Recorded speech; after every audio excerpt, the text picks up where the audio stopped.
bem-vindos ao Mundo na Zona. Esse vídeo aqui no canal do Zona Curva em que a gente fala sobre política internacional toda semana. Eu sou Giovana Branco, eu sou doutoranda em ciência política e pesquisadora de política externa russa e hoje eu vou apresentar os temas mais relevantes da política global nesses últimos dias, começando pela situação do Oriente Médio. Não tem como escapar do que vem acontecendo ali desde outubro do ano passado. E diante de tantas pressões internacionais, principalmente as pressões que vêm do sul global contra as atuações do Estado israelense, nós temos observado cada vez mais tensões, mais farpas sendo trocadas entre Estados Unidos e Israel. E nesses últimos dias isso aconteceu no nível mais alto da política. Então o presidente Joe Biden e o primeiro-ministro Benjamin Netanyahu trocaram acusações em entrevistas. O Biden comentou que o Netanyahu e o que ele estaria fazendo na faixa de Gaza desde outubro do ano passado tem mais ferido Israel do que de fato ajudado o Estado judaico ali na região do Oriente Médio. E como resposta, o primeiro-ministro israelense disse que ele estava agindo de acordo com os interesses da maioria israelense e que era com esse o público que ele deveria se preocupar, já que esses são os responsáveis por elegê-lo. Essas tensões que agora acontecem bastante nesse plano mais discursivo entre as lideranças desses dois países acontecem justamente em um momento muito delicado no conflito que já vem se desenrolando há vários meses lá no Oriente Médio.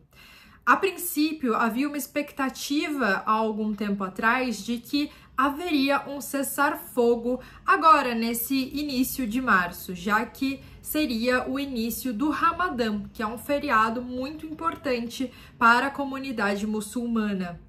Mas, como a gente já comentou nos vídeos anteriores, Israel negou qualquer tipo de possibilidade de cessar-fogo e também o Hamas acabou saindo dessas negociações. Então, eles se desentenderam mais uma vez e recusaram essa proposta, que foi uma proposta ocidental a princípio, para que houvesse esse cessar-fogo durante o Ramadã. Isso não aconteceu, o Ramadã então já está acontecendo lá na faixa de Gaza, na verdade em toda a comunidade muçulmana, isso vem sendo comemorado, e ali isso ocorre justamente em meio aos bombardeios, aos ataques terrestres, a tudo que a gente vem acompanhando há bastante tempo. Inclusive, nós tivemos nesses últimos dias cenas muito delicadas de pessoas indo às ruas em busca de um pouco mais de alimento, tentando de alguma forma criar um ambiente mais humanizado para conseguir comemorar essa data que é tão importante para os muçulmanos. Então nós tivemos, enfim, várias fotografias e vídeos sendo postados em vários jornais ao redor do mundo, retratando justamente essa busca por algum tipo de festividade em meio àquele caos que vem se tornando a faixa de Gaza nesses últimos meses. Então, estamos aqui num momento extremamente delicado desse conflito.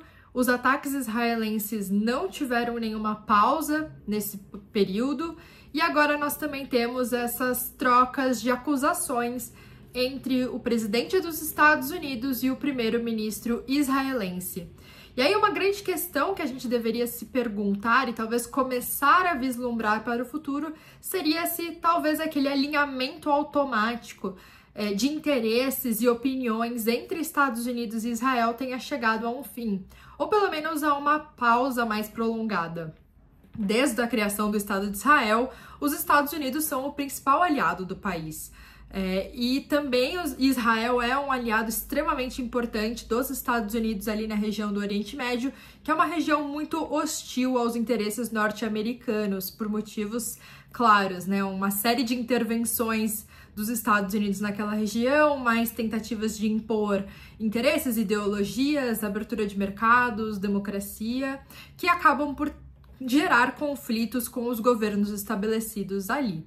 Então nós temos esse alinhamento que por muitos anos funcionou muito bem e agora a gente tem percebido que talvez isso não seja eterno, né? Por um lado, o Biden tem tido muita dificuldade com esse tema. Tinha menos dificuldades no início do conflito, lá em outubro, embora já tivesse sido difícil de justificar o nível elevado do uso da violência por parte de Israel, mesmo que numa atitude defensiva, ainda assim, né, alvos civis foram muito maltratados, então já era uma situação delicada desde o início, o uso desproporcional da força israelense contra o grupo Hamas e, obviamente, contra todos os civis que estão ali também envolvidos na faixa de Gaza. Mas cada vez mais o presidente Joe Biden vem encontrando mais dificuldades. Isso porque o que tem acontecido no Oriente Médio se tornou uma pauta global. Não é mais uma simples questão de interesse das partes que estão ali envolvidas e talvez das grandes potências. Hoje, todos os países, de alguma forma, se envolveram com este conflito.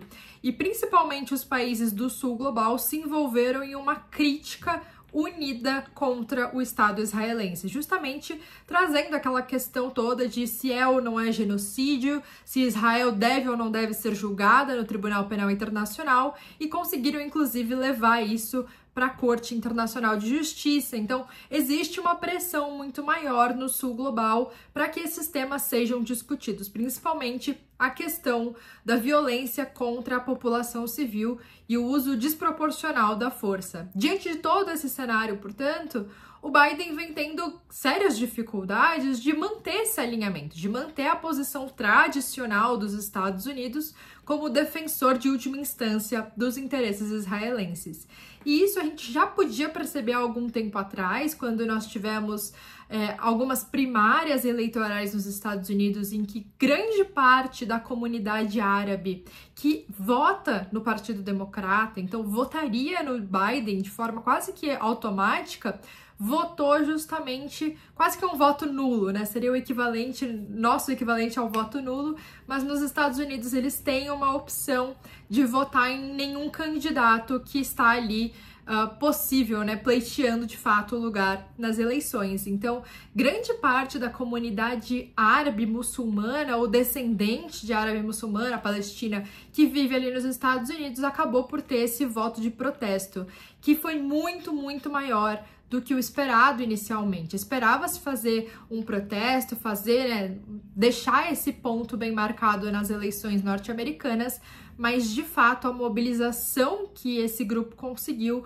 foi muito maior do que o esperado. E obviamente o Biden está olhando para isso com grande preocupação, porque ele percebe que vem perdendo um apoio importante de grande parcela da população que votaria nele nas eleições que vão acontecer no segundo semestre desse ano ainda. Então, internamente existe essa dificuldade, o Biden não tem sabido muito bem como lidar com essa questão. Agora parece que ele toma uma posição mais crítica em relação à atuação do Estado israelense, e isso também, obviamente, envolve alguns custos, né? Não quer dizer que agora tá tudo resolvido só porque o Biden decidiu criticar o Netanyahu ou criticar a política do Netanyahu. Mas mostra talvez uma mudança de posicionamento daquela relação mais estruturada que a gente vem acompanhando entre Estados Unidos e Israel ao longo dos últimos anos. E por outro lado, então, nessa corrida eleitoral e nesses interesses e quanto que a pauta israelense importa nas eleições americanas, a gente tem a figura do Donald Trump, que tem uma posição absolutamente contrária àquela do Biden. O Trump segue aquele discurso mais tradicional dos Estados Unidos, um discurso muito conservador, que de fato é voltado para a comunidade mais conservadora, mais religiosa, mais tradicional norte-americana, que é de um apoio irrestrito ao Estado israelense. Então, para o Trump, se ele vencer as eleições, ele vai defender Israel até o fim, custe o que custar, sendo genocídio ou não sendo genocídio, para ele isso pouco importa.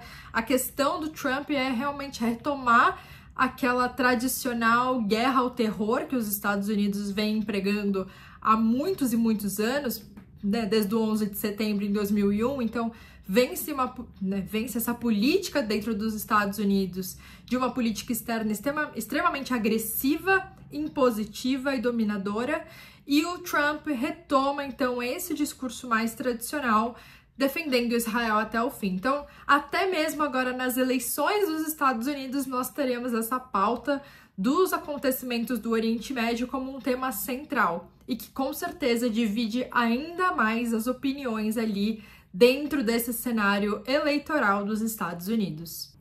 Outra grande mudança dessa relação e do certo comportamento dos Estados Unidos frente a esse conflito é em relação à ajuda humanitária. Eu comentei agora há pouco que tivemos algumas imagens, algumas fotografias circulando nos jornais internacionais de pessoas na faixa de Gaza buscando alimentos. Inclusive, a manchete que foi divulgada no The New York Times foi justamente uma dessas fotografias, e a manchete dizia que as pessoas estavam em busca de um banquete para o Ramadã. Então, justamente mostrando quão delicada é essa situação, que de fato existe um grande problema humanitário nesse momento, que parece ser o maior problema, para além, é óbvio, do uso extensivo da violência por parte do governo israelense e também da resposta do Hamas. Existem uma série de problemas humanitários que decorrem disso tudo. E atualmente o principal deles é a fome.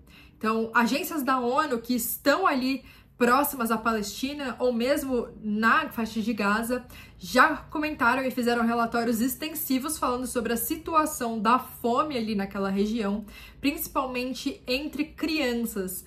Fome e sede e desidratação tem sido a principal causa da morte de crianças nessa região. E nesses últimos dias, os Estados Unidos passaram a enviar alimentos como ajuda humanitária para a faixa de Gaza, algo que até então isso não tinha acontecido. E, de novo, é contraditório com aquela coisa mais tradicional da política externa americana de apoiar os israelenses. Então, de alguma forma, o Biden veio mudando um pouco a sua atuação ali no Oriente Médio e enviando essas refeições num número que ainda é insuficiente para, de fato, fazer um efeito positivo em toda a população que está ali na faixa de Gaza. A gente está falando de uma população muito concentrada e que está passando por um processo de fome estrutural, então é de fato muito delicado, mas ainda assim nos parece que esse tipo de ajuda é melhor do que não ter nenhum tipo de ajuda. Os Estados Unidos estão fazendo essa entrega por vias aéreas, então aquela forma de ajuda humanitária mais tradicional que tem, que é o avião passa e deixa esses containers, essas caixas com refeições, ajudas, medicamentos, caírem no território.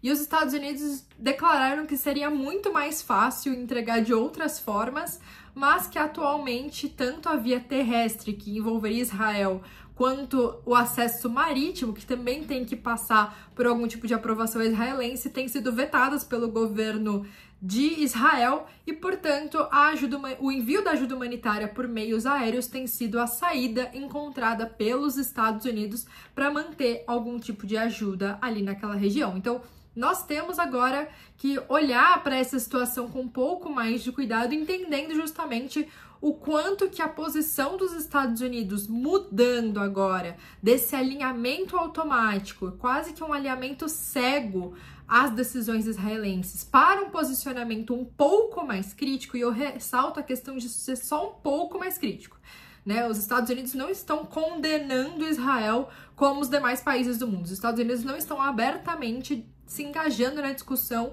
sobre o que vem acontecendo, sobre o direito de Israel de se defender ou mesmo sobre o uso desproporcional de violência, principalmente atingindo a população civil. Então, apenas agora essa mudança moderada de comportamento seria suficiente para pressionar Israel a talvez diminuir o seu uso da força, controlar um pouco melhor os seus ataques, ou mesmo sentar para negociar com os integrantes do Hamas. Isso ainda é muito incerto, mas é possível que, se os Estados Unidos passarem a ter posições um pouquinho mais críticas em relação ao governo israelense, algum tipo de pressão pode ser feita, sim, sobre o governo Netanyahu.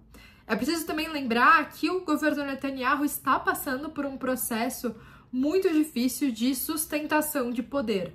Então, atualmente, o conflito que acontece na faixa de Gaza é uma forma do Netanyahu se manter no poder, e existe já uma percepção que, se ele fizer um acordo ou se esse conflito terminar, ele vai sair do poder, ele vai cair, e a gente não sabe quais seriam as consequências disso, inclusive para o próprio indivíduo, né? O quanto que não poderia correr um sério risco dele ser julgado internacionalmente por crimes de guerra, como muito provavelmente vai acontecer.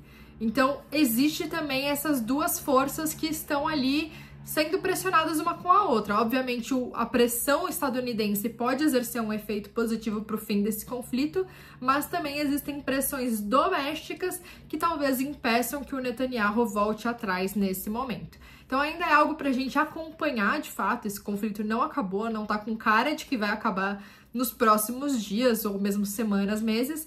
Então é algo que a gente pode olhar. E primeiro, quais serão esses efeitos no médio e longo prazo dessa mudança agora de comportamento norte-americana. Agora a gente vai para a Europa e falar sobre as eleições em Portugal. Nesses últimos dias, no último domingo, na verdade, nós tivemos eleições parlamentares em Portugal. E venceu a coalizão de direita, algo que era previsto pelas intenções de voto e as pesquisas eleitorais que foram realizadas, mas ainda assim que não deixaram de surpreender a todos nós. Então, de fato, o partido de extrema-direita, o Chega, teve um ganho muito expressivo nessas eleições. Eles tiveram mais votos do que qualquer outro partido em termos relacionais. O Chega quadruplicou a sua presença no parlamento, então mostra de fato um crescimento muito expressivo da sua força dentro de Portugal. Lembrando que o Chega é um partido populista de extrema-direita abertamente contra a imigração, xenófobo, extremamente preconceituoso, então é uma questão assim que chega a beirar um neofascismo dentro de Portugal. Lembrando que Portugal já teve participação fascista, já teve governo fascista, uma ditadura do Salazar, então não é necessariamente algo novo para Portugal, mas é novo quando a gente pensa que Portugal foi um país que passou pela transição democrática de uma forma muito bem sucedida. Por muitos e muitos anos, Portugal foi quase que um berço da democracia na Europa. Foi um grande bastião democrático, liberal e de respeito aos direitos humanos ali no continente europeu. E agora, como uma tendência global e também uma tendência regional, nós temos visto cada vez mais governos de extrema-direita surgindo e se consolidando no poder. A Aliança Democrática, que é o partido de centro-direita, foi o que mais conseguiu essas cadeiras e também acabou superando o tradicional Partido Socialista Português, que perdeu bastante espaço. É preciso dizer, ainda assim, que nenhum desses três partidos conseguiu uma maioria absoluta no parlamento. Então, qualquer tipo de decisão vai precisar de uma coalizão. Então, mesmo a Aliança Democrática, que é mais de uma centro-direita, muito provavelmente vai se aliar com o Chega, esse partido de extrema-direita, xenófobo, para justamente passar algumas decisões ali no parlamento português.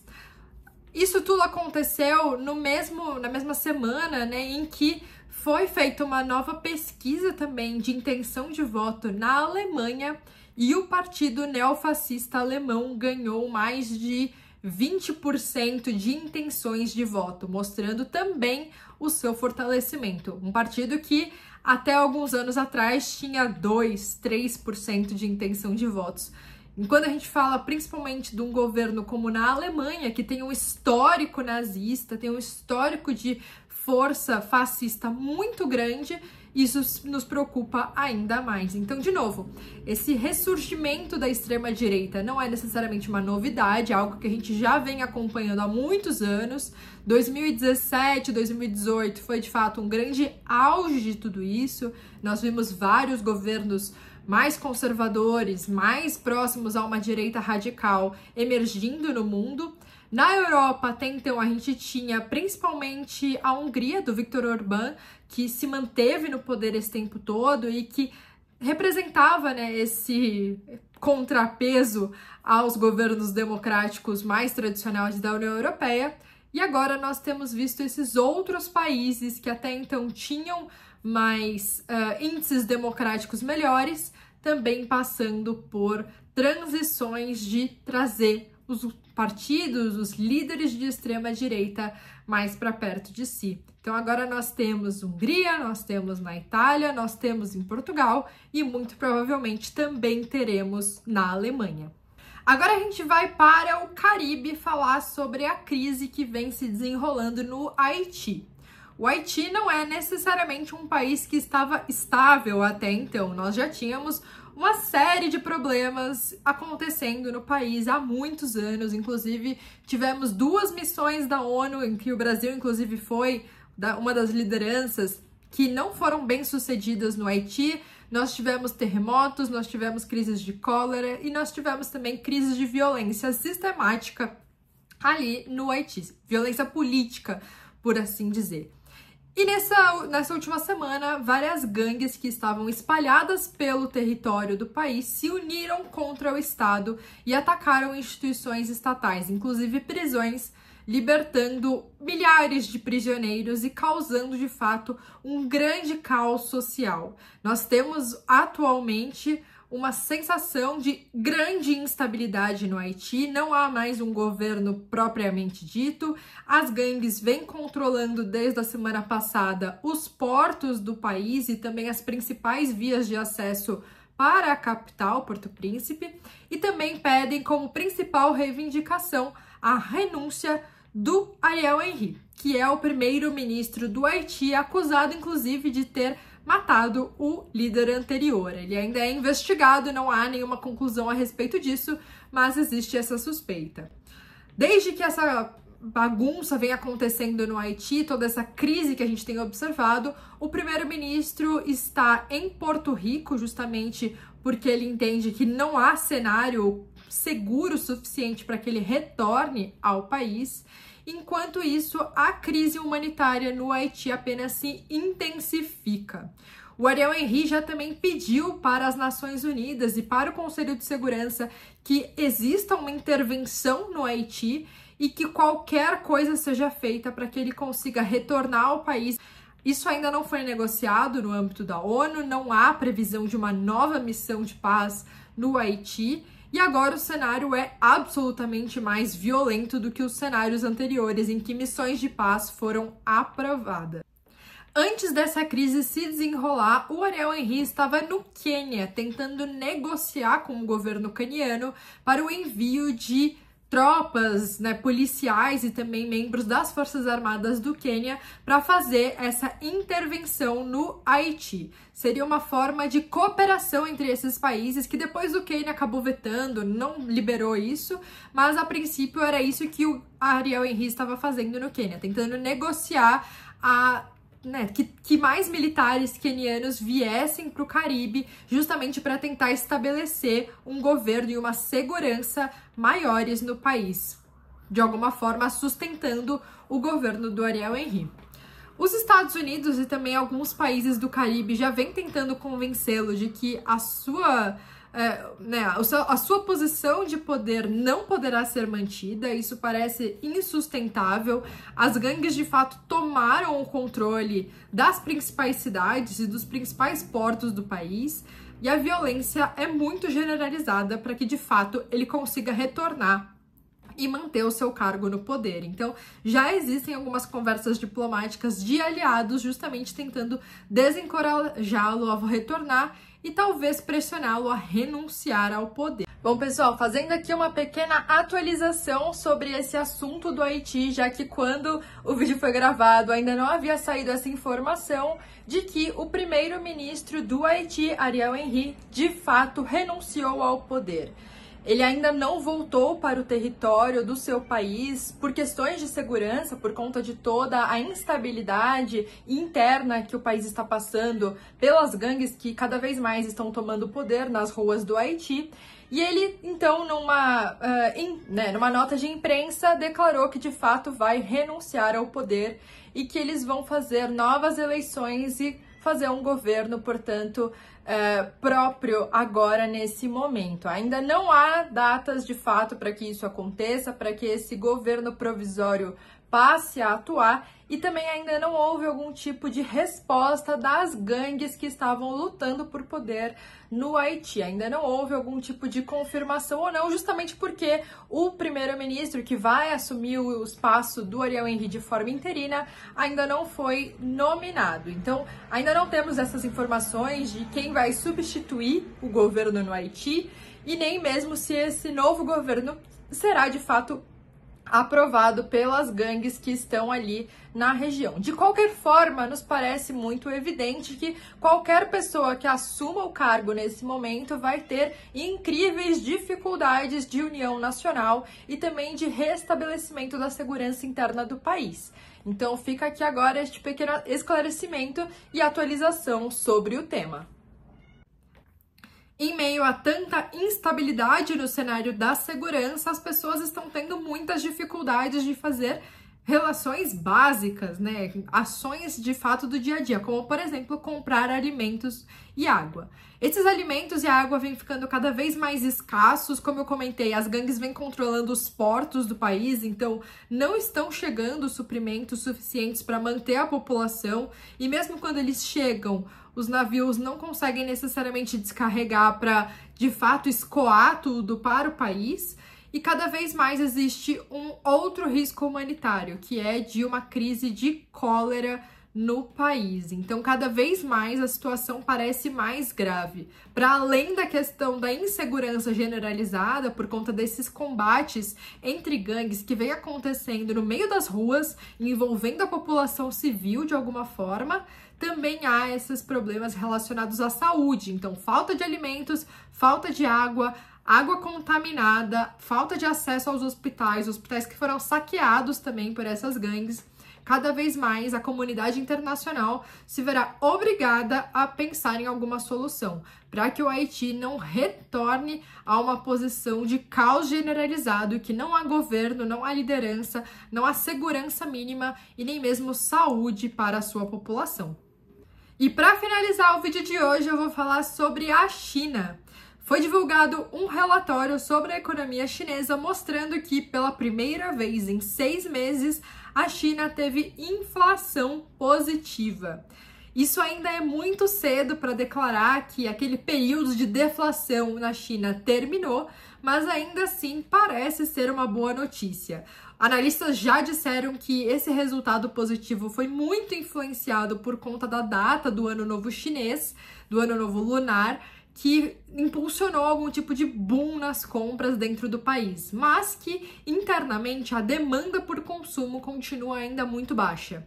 E isso preocupa muito o governo chinês, que vem acompanhando nos últimos tempos um crescimento negativo da sua economia. A China não está mais crescendo tanto quanto estava nos últimos anos. E isso é preocupante porque o governo chinês depende do seu alto desempenho econômico para manter os seus projetos geopolíticos. Todo o projeto da China de ser uma grande potência começa por ser uma potência econômica, que por ser uma potência econômica consegue, por exemplo, investir no setor militar e se tornar uma presença regional mais forte, consegue investir em outros aspectos de política internacional, consegue construir bases militares ao redor do mundo, e tudo isso passa fundamentalmente pelo crescimento econômico chinês.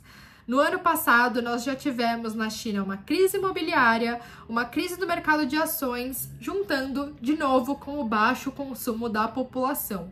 Então, novamente, muito cedo ainda para declarar que essa má fase da economia chinesa terminou, que agora o crescimento vai retornar e tudo vai voltar ao normal, mas ainda assim é algo que a gente tem que ficar de olho.